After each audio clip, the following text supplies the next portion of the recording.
man, and you're like, if there's anything I can say, and I know you're a big fan of professional wrestling, man, your facial expressions are amazing, man. Like the way you gave it, which, you know, obviously you're recording and you're not actually singing those vocals, but like the look in your eye, and then especially the end of that music video with you on that rock with your eyes rolled in the back of your head is fucking phenomenal, bro. Like I can't say enough about the music. I was so happy with that shot. Yes. Seriously, I was.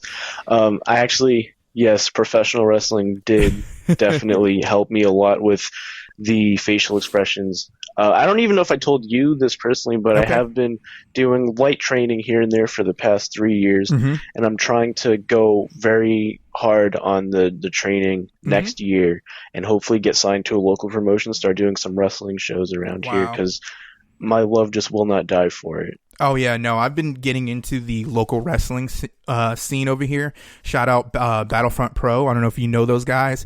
They've done a couple of shows on the extreme side, and they've got Just Incredible and Scotty Anarchy from Crossing Rubicon. I don't know if you've ever heard of those guys. But they run a little small Just promotion. Incredible is God. Yeah, they run a little small promotion, and we saw them in Jewett City, and Just Incredible bled all over my jeans. He like got busted open. It's just like falling over, just blood all over my jeans. It was like my wife was like looking at me like, "Are you okay?" I was like, "No, it's fucking fantastic." You know what I'm saying? Yeah, dude. We're bringing the ECW vibes is what it is. Oh, yeah. He was wrestling this guy, Rick Recon. But we could talk about that for a whole other podcast, man. We'd be here all goddamn day talking about that if we got into that. Yeah. So let's talk about the next thing you are working on besides, you know, some more Devin to Ember stuff. Let's talk about Worm Sheperd, man. First of all, I'm super excited. You've got two good friends of mine in the band, Brandon Cooper, who, you know, was just on my show, man, and I'm super excited for him. He's such an amazing, talented guitar player, but a great producer as well.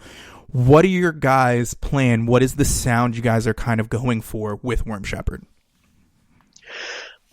We were originally going for a Nadir by Black Tongue sound, and we're still keeping some of those elements, but once... This is a very recent decision because Lorna Shore just dropped Immortal. I couldn't not play that.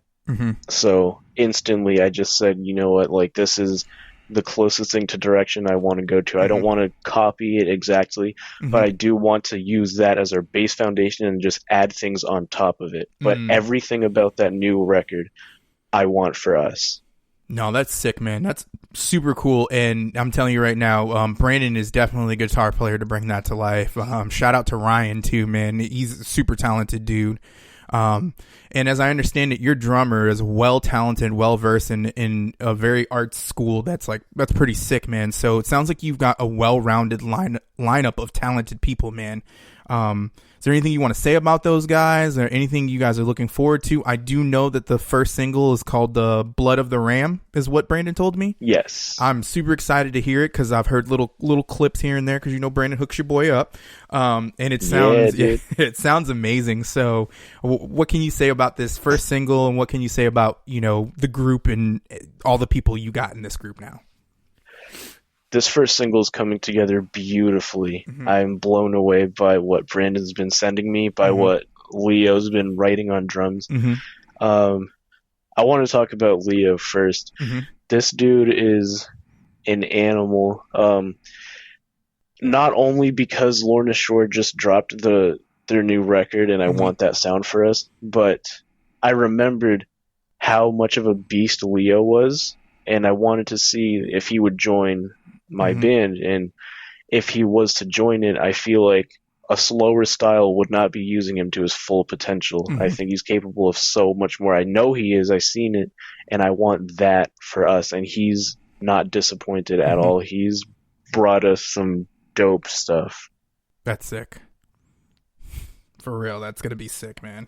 You know, like I said, Brandon's been sending me clips here and there, man, and oof, just some straight nastiness. Now, I do have to get into a little rumor I've heard, but you've talked about them a couple times already, and I heard a little rumor from a little birdie you were in the running to possibly be their vocalist. Do you want to deny, confirm, or maybe give me a little peek on that being a possibility?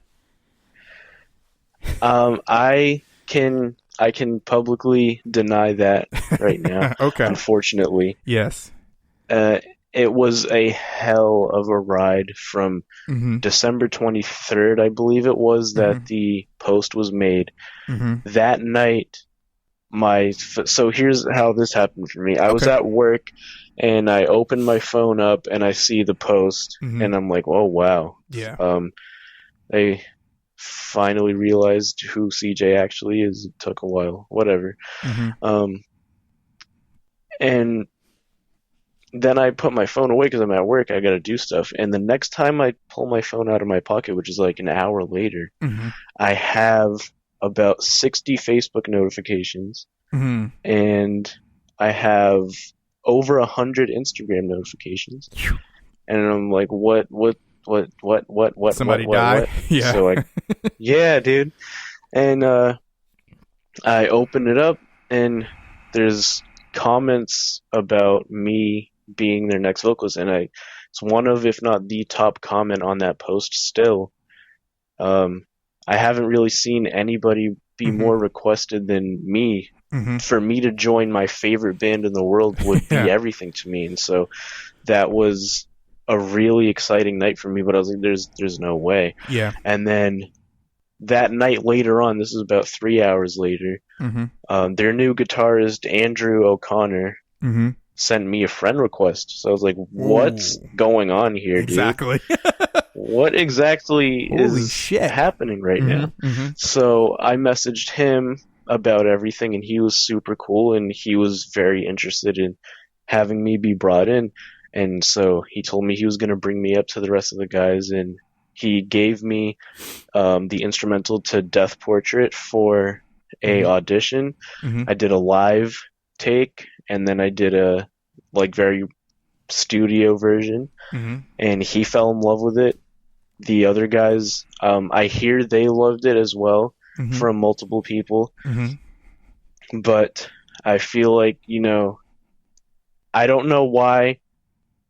I don't know what was going through their heads, but I'm gonna assume, I'm 19, I don't have touring experience, and a band at that level, especially having gone through whoever's the next guy is going to be their third vocalist. Yeah. I would want to be pretty secure with the next dude, and whoever it is, I really, really, really hope they're an amazing choice, because if there's no guy I would want more than Adam Mercer from Awaken Providence for this role. Wow. I think he'd be amazing. Yeah, great vocalist, strong vocals. But I will have to say, for 19 years old, man, you've got some fucking power. You've got some range, man.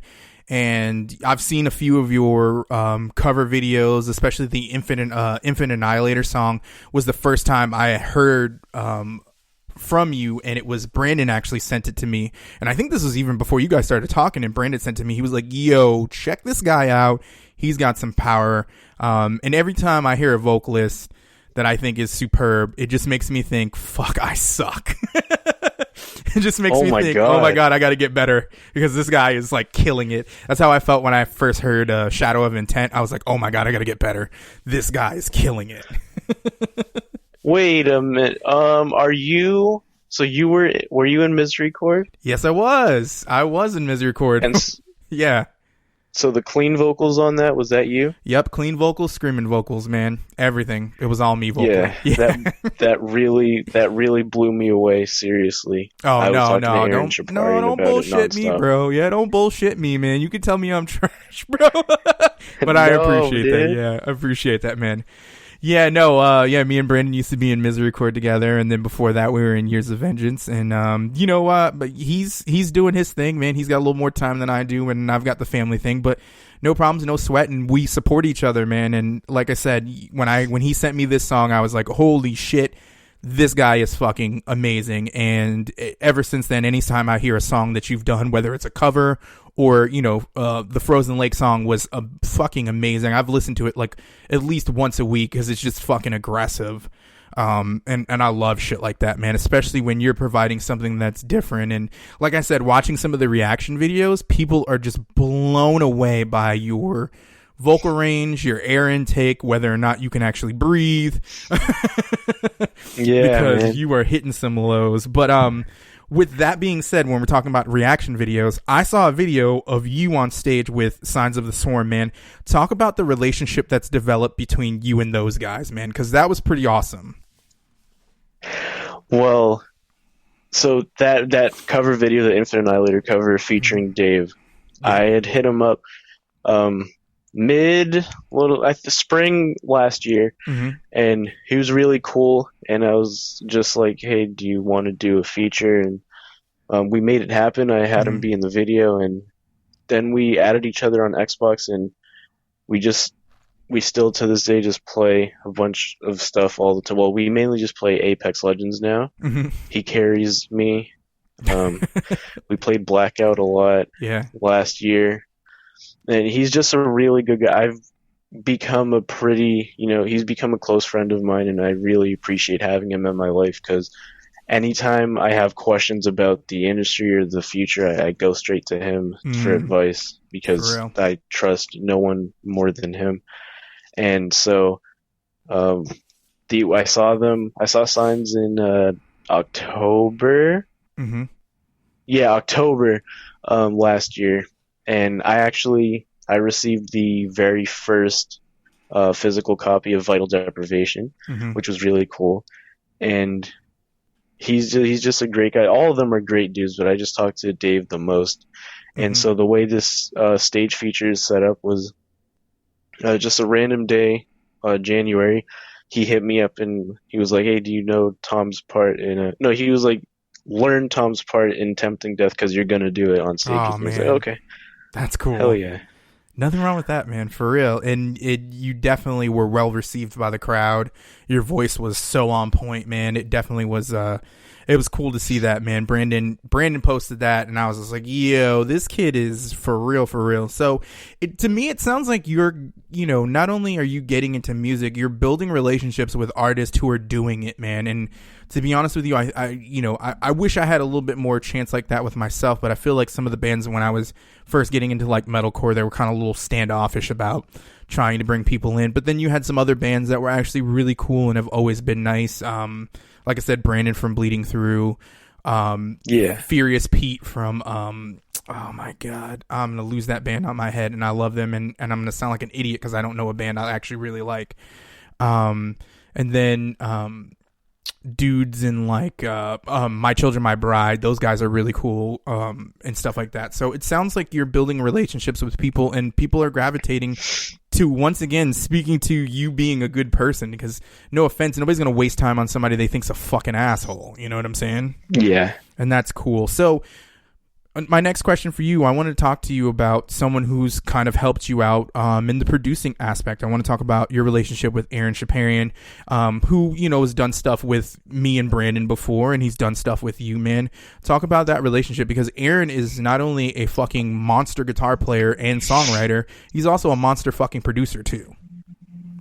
Absolutely, and drummer. Oh, yes, and drummer. Forgot about that one.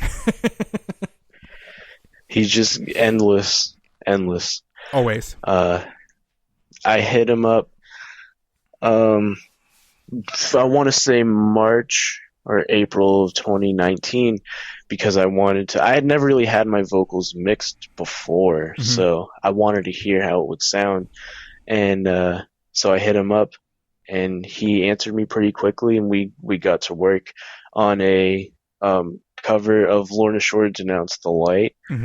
That was the first thing he ever did for me. And then my band at the time, which I'm still not giving up on, I just have them on hiatus right now, from Pages to Embers, which is where Devin to Embers comes from. Okay. I was like, we're really struggling to write stuff like for my vision for this band. So, and your stuff for progressive metalcore on here seems perfect. So I'd like you to write some of our songs. So right now there's 2 from Pages to Embers songs instrumentally on YouTube. He did a phenomenal job on those, and I just got the idea for Devin to Embers, and I was like, dude, now I have Aaron on my side, like, we can really do this. And so got the Frozen Lake done, and I was just blown away by the instrumental when he sent it. And This next song is insane. He just never fails. No, he